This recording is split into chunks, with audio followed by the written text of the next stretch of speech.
grand stages for this franchise.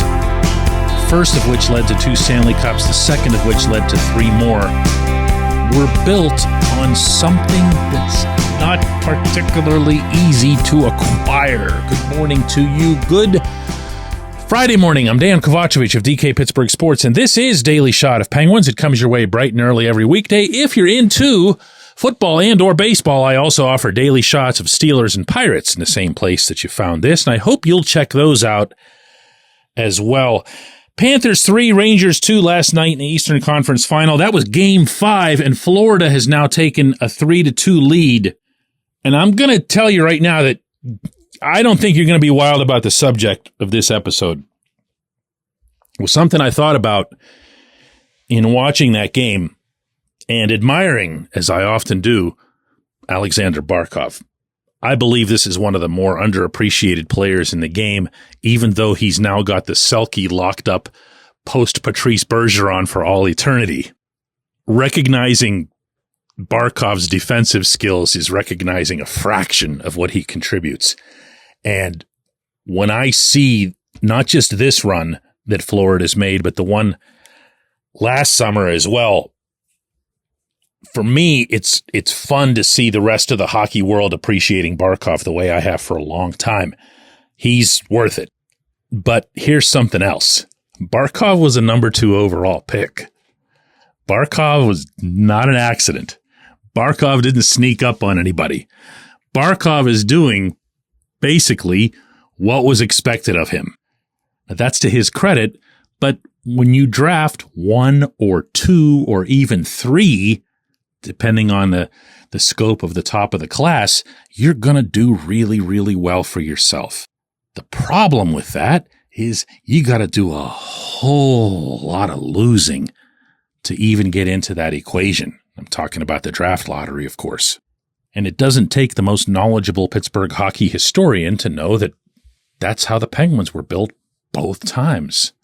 Because it wasn't just somehow sucking worse than the Devils in 1984 and getting Mario that changed everything. I mean, it was a heck of a start, but they stayed bad for a while after that. The following year, they got Craig Simpson in the first round, number 2 overall. Simpson ended up becoming Paul Coffey via trade. A few years later, through some lousy luck and injury, they ended up in a spot where they could get Jaromir Jagr at number 5 overall. And then along come the 2000s, and very high picks get used on Brooks Orpik. Marc-Andre Fleury, number 1 overall when Craig Patrick traded up. Evgeny Malkin, Sidney, Patrick, Crosby, Jordan Stahl. And off they went again. This episode is brought to you by Bet Online, your number 1 source for all your summer sports needs this season, from Major League Baseball, golf, NHL, NBA playoffs. Get the latest odds and lines, including all team matchups, player props, odds on just about everything that's out there. Head to the website today or use your mobile device to get in on the action. Bet Online, where the game starts. So you're caught in a spot here, if you're the Penguins, where you go, all right, well, listen, we know that works. What else might work? Maybe there's another way. And then you look at the current playoff teams and you see Barkov out there just dominating the rink. Barkov, in his own way, by his own definitions, is Geno Prime. He's a force to be reckoned with. And he's a force who lifts up others, like, for example, Sam Reinhart getting you 57 goals. And it's not just there. You look at the Rangers. It's funny, you don't think of the Rangers as a team that's constructed that way, but their biggest surprise, their most pleasant surprise from a production standpoint in these playoffs has been Alexis Lafreniere. And I don't think there's anybody who would look at what Lafreniere's doing and say, boy, that's coming completely out of nowhere. No, because he was a pedigree guy. He was number 1 overall. Now, Capo Caco hasn't worked out. That was a 2 overall. But you never know when that's going to come around. So they've got a couple. At least one for sure. And there's the stars who you don't think of in that light. But Miro Heiskanen was a number 3 overall pick. And is an elite defenseman by every reasonable measure in this league. While I'm at it, Tyler Seguin was a number 2 overall. He's 32 years old right now, but listen, we're still talking about Sid and Gino, right? And they're a lot older than that.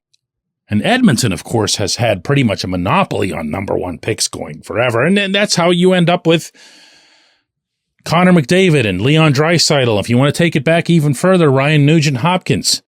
They've picked high for an eternity. They've won lotteries. They won the McDavid lottery, which was the biggest one since Sid. And they're in this.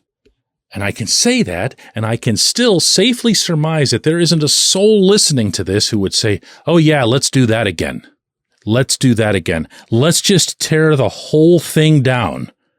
Let's sell off everybody for parts, sell off Sid and Gino and Letang and Erik Karlsson and everybody, and just, I don't know, load up on draft picks and prospects, make sure that the picks that are acquired aren't lottery protected, and cross fingers when those little ping pong balls start bouncing around.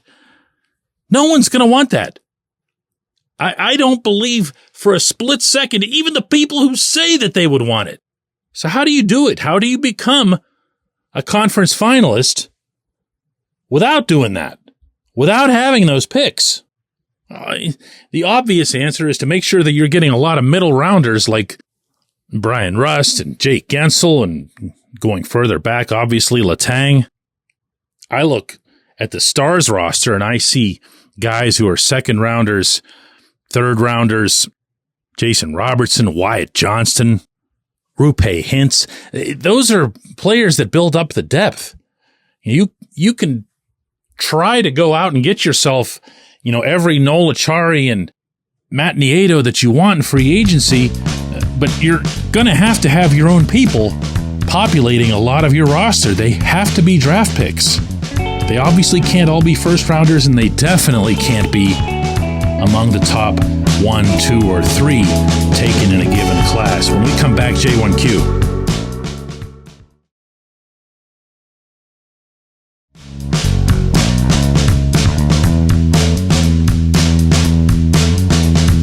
Today's J1Q comes from Chris, and boy, is Chris mad. And I mean like mad at me. He says, DK, I'm sure you could have a J1Q about Tristan Jarry every day. This Thursday episode might have been the 30th time in 45 days. Please talk about something else. For you, this is about Jarry not communicating with you. Just let everyone know the real reason. Jarry won't give interviews. To me, it's a form of bullying what you're doing. Chris writes a lot. Chris is mad at me a lot. Chris apparently really is a fan of Jarry and his work. All of which are fine. What's not fine is stating stuff that isn't facts and attaching that, presumably just to get some kind of response from me, which isn't necessary. Anybody who's listened to this program for any amount of time knows that I get dissenting opinions from people all the time.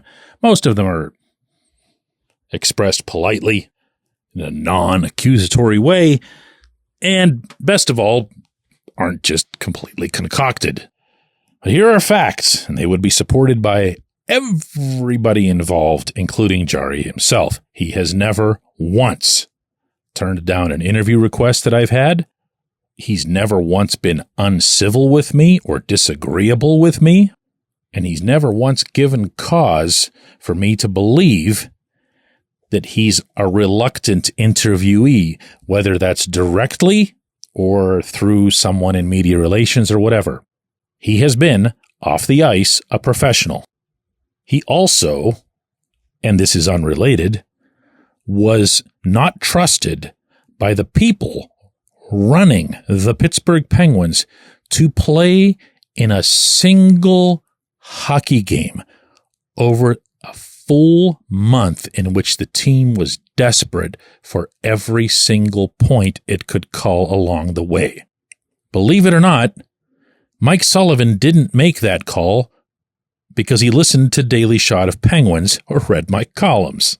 He made it because he believed that a career backup, someone who could safely be described, and I say this with affection, as a minor league journeyman for a big part of it, referring, of course, to Alex Nedeljkovic, would compete harder, would be more focused, and would actually in some ways tend goal better, even though Jarry is more athletically gifted and more technically sound.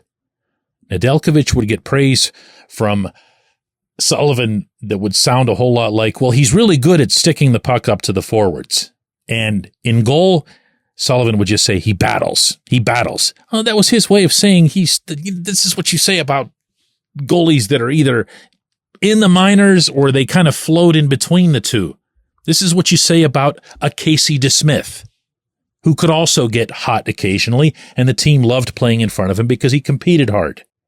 And I'll repeat, you can be a fan of Jarry. You can believe in him. That's completely your right. But if you'd like to discuss or debate this with me or with anybody else, you'd better come up with an explanation for why the Penguins themselves keep giving his job away to journeymen. Oh, and also at the most pivotal times. Maybe it's because they're listeners to the show, which is awesome. I'm glad to have them. You know what? Seriously, Chris, you can have your whatever feelings on this subject, but don't attach something false to it. There's no need for that. You can have my attention either way. I appreciate hearing from you always. I appreciate everybody listening to Daily Shot of Penguins, but especially Mike Sullivan, Andy Chiodo, Jason Spezza, Kyle Dubas, everyone at Fenway Sports Group, everyone associated with the Penguins who just hangs on to my every word and waits to hear what I have to say before making their own moves. We'll do another one of these next week, I promise.